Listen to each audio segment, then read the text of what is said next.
Uy Brad, kamusta? Kung bago ka dito sa channel na to, ako nga pala si Jezebel. At baka nagtataka ko anong ginagawa ko sa motor ko.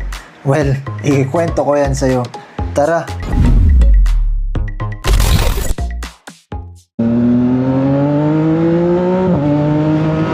Pambira, ang ganda ng... ang ganda ng bungat, mga Brad! Good morning!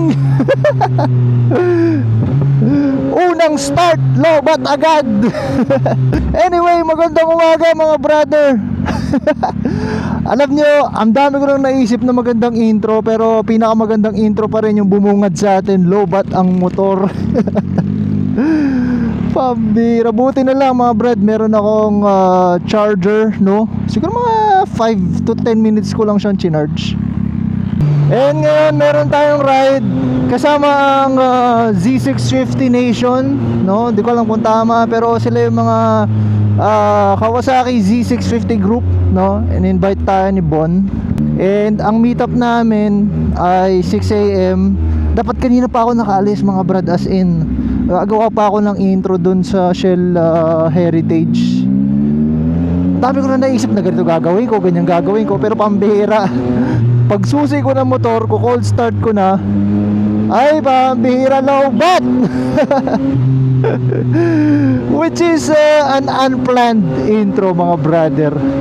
Muli, good morning sa inyong lahat. So nagchat ako kay Bon, sabi ko, Bon, pambihira lobat yung motor. Sabi niya, antayin kita, blah blah blah blah. Sabi ko, parang di ata ako aabot kasi first time ko nag-charge ng battery ng motor. And surprisingly, ang bilis niya lang na-charge.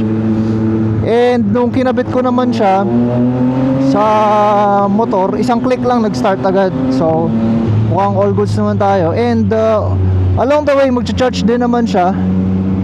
So we'll see, we'll see. I pray na walang aberya sa ride, ano. Nakakahiya ako yung magiging ng aberya. Kung ganun din lang, papaiwan na lang ako. Let's go.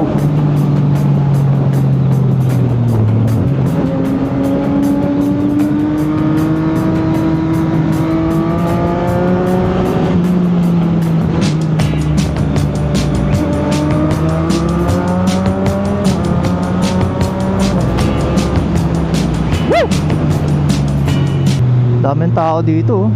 Ito yung libingan ng mga bayani. Buti na lang, alam ko yung Shell Heritage kasi dyan kami nag-meet up ng mga Sea-Beast nung anniversary ride ata yun, o Grand EB, di ko alam, basta kasama natin sila dyan, mga CB guys. Ito na yan. Sabi ko mag-almusal pa ako eh, di tuloy ako nakapag-almusal, Barry.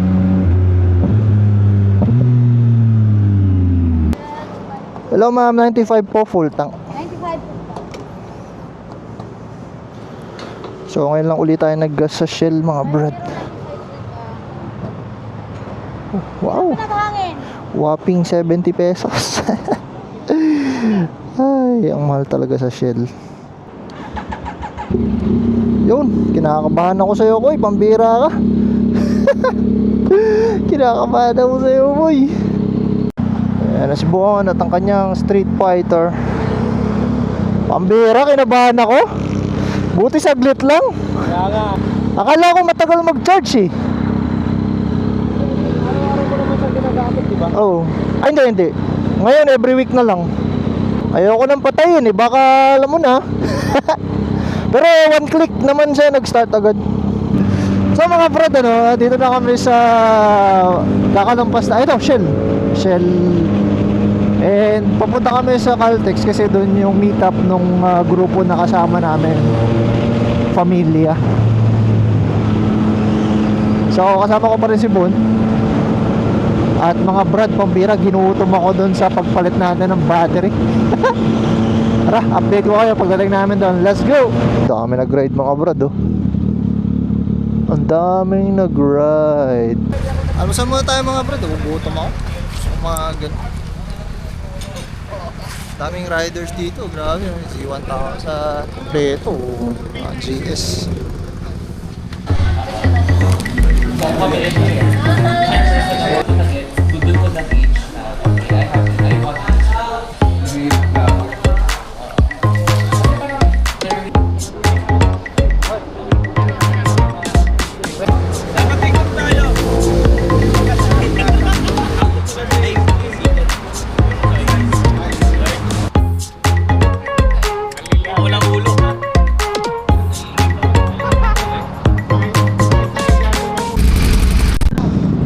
Ride out na rin agad.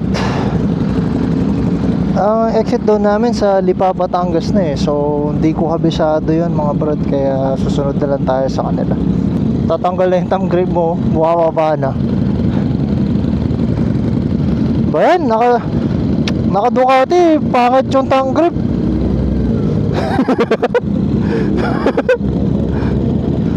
So ito mga brad, yung grupo ni Bon, Familia. Dati daw sila puro mga Z650, pero nagsi-upgrade na sila. Ayan, tingnan nyo yung Z9 SE, yung ganda. Sumisigaw yung Brembo Oles yan mga brad. Actually, eto MTO9 tsaka yan pinagpilian ko. Pero kasi more on sa quick shifter and auto blip ako na base, so and also sa fuel efficiency, mas matipid kasi total inline, hindi pala, cross plane 3. So ayan, ride out na.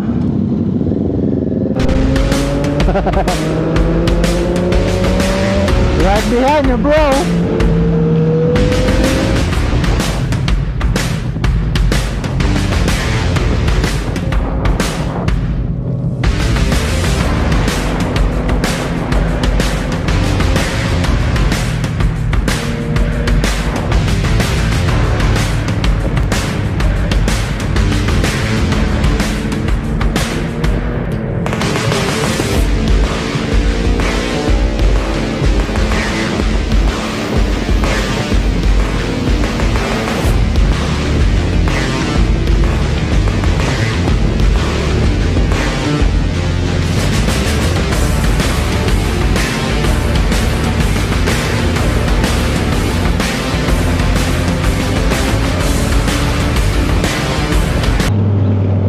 Dito na kami mga brothers sa Lipa exit. Medyo mahaba-haba din yung ride. Parang NLEX hanggang SCTEX. Actually mas maikli pa dun. Kasi di ba mga brad, kapag nagpupunta tayo ng PTT, ang fuel consumption natin nasa mga 4 to 5 liters. Eto 3.9 pa lang, so mas maikli siya. Pero maganda yung daan. Not 100% maganda, pero mostly nung daan is maganda. Tara. So mga brad, punta na kami dun sa Lumihan. Sunod-sunod lang tayo para hindi na tayo magmamapa.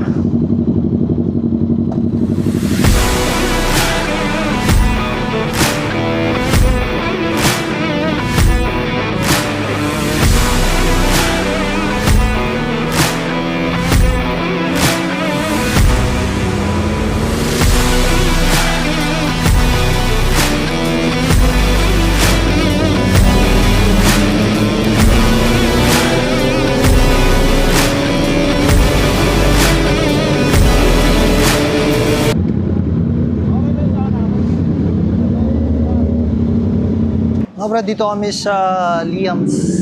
Ayan, Liam's Lomi House. Mukhang sikat na lumihan to. Daming tao. Punta na natin sila Bon, mga na-late. Tingin ko nagkamali sila ng liko. Saan ka lumiko? Baguio. Galing Baguio. Galing Baguio. Punta kami sa Batangas. Bumalik mo namin Baguio. Kaya pala na-late kay. Sabi ko sa'yo. May mga pasalubong pa dito, yun. Longganisa sa Lipa. Sayang, wala akong bag. Dapat pala, nag-backpack ako, no? Brad, Lomi House pala to, no? Baka specialty nila dito, lugaw. Pares ata. Pares. Tingin ko nga. Mura lang, ha? Mura lang, no?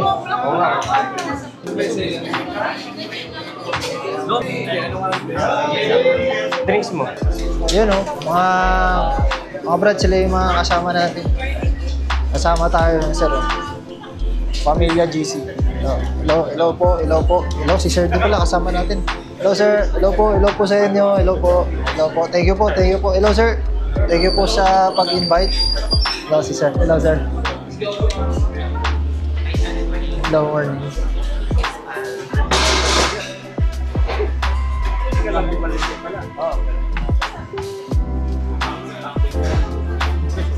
Ito ba yung specialty nila mga brad? Kaya pala specialty nila kasi special lomi, no? Ganun pala yun. Hindi niya lalagay na regular. Oo nga, di pwede regular kasi special eh. Special long para sa special child. Ay, hindi pwede sa akin, daw, pare.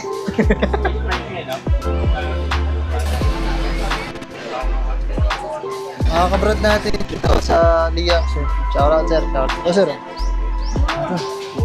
Mga kabrad natin. Anong oras nagbubukas to, mga brad? 6 a.m. hanggang 7:30 p.m. 7 days a week. Mga brad, alam nyo na. Ayan, shout out mga brother natin. Thank you. Talagang naglumay lang kami, lumay. So kami ni Bon ay kakalas na kami. Yung familia group or sila ay magkakape pa sa along SLEX. Diretso ka na sa makina. Oo. Si Bon di kasi sasama sa makina yan eh. Ako pupunta pa ako doon. Meet natin sila Turkey. Mall of Asia.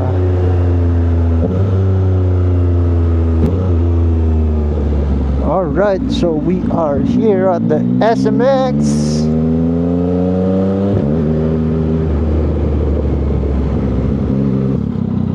Sir, dito ba yung makina? Makina Moto Show? Pwede mag-park? Thank you.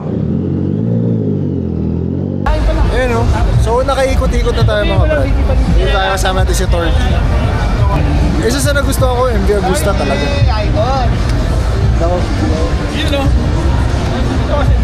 Bali mga brad, ina-anticipate ko yung lalabas na helmet ng LS2 Dragon yung pangalan. So tingnan natin. So instead of Thunder GP, yun na lang siguro yung kukunin natin. Sa mga tinitignan natin yung Vespa nga. Baka matambak na naman.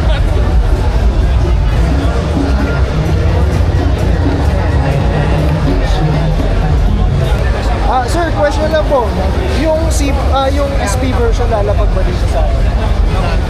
Not yet. Use for that. How about yung CBR 600 RR1?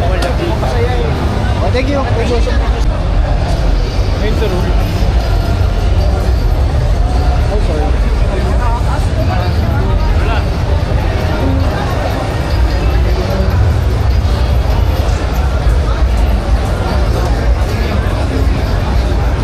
Gold talaga eh.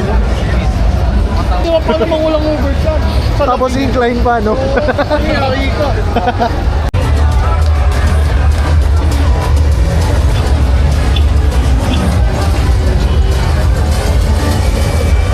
Hello, ma'am.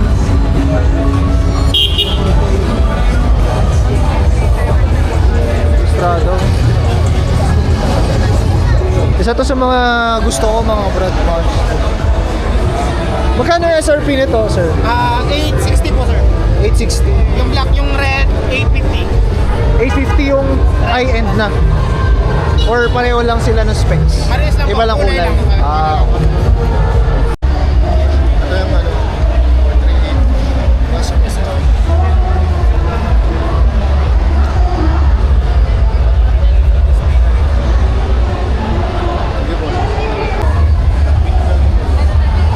Ma'am, okay lang i-switch yung ilaw?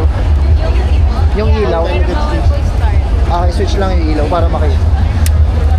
Yun o. Yun yung headlight niya, mga brad, unique. Diba? Okay na po, ma'am. Thank you. Dalawa, bibili ko. Dalawa, bibili mo na. Oo, tayong ba ako? Sige, sige. Pwede bili sa 24 years to pay, ha? Hindi. Bibili mo na yun. 24 years.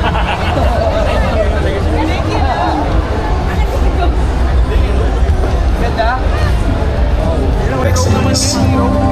In 2024, Hero MotoCorp soared to new heights, clinching second place overall. Oy, walang sawasablay. Walang sablay. Lahat ng ride natin. Ganda yun, ano? Dalawa kayo, Fireblade, no? Dalawang Fireblade. H2 ba? Nandiyan pa? Ilang araw Sa amin niya kinuha yun. Sa amin galing yung H2 niya. Sa ABS. H2 ba yun? ABS. Hindi ba yun yung H2? ABS ka ba? Oo. Hindi, pangalawa na. Pangalawa ilang issue na siya, di ba? So, dito tayo ngayon sa Moto Market VIP Lounge. Medyo napagod na ako. Ayan, kasama ko si Paul. Tsaka si Torky. Ayan si Torky. Magtatrabaho na si Torky pare. Dito sa baba namin, HJC booth, daming tao. Pag HJC talagang daming tao. Torky, trabaho mode. Work. So, nagkalas-kalas na kami mga brad. Dahil uwian na rin. Pero dahil pa nagdadatingan kanina pa tayo dun, mga 5 oras na rin ata. Wala na rin kami masyadong gagawin, tsaka may lakad pa sila Paul. Ewan ko lang kung makapag-ride kami mamayang gabi, nagpaplano sila ng ride, sama tayo if ever na meron man, para wala lang, makasama ko lang sila. Pero ngayon, pauwi naman na tayo mga brad. Wala na tayo masyadong gagawin today. Papahinga na rin syempre, kanina pa tayo gising. And asikasuhin ko pa yung battery na itong motor after today. At ayun. So alam niyo na mga brad, lagi ko sinasabi sa inyo, kapag napagkatiwalaan, ingatan. Let's go!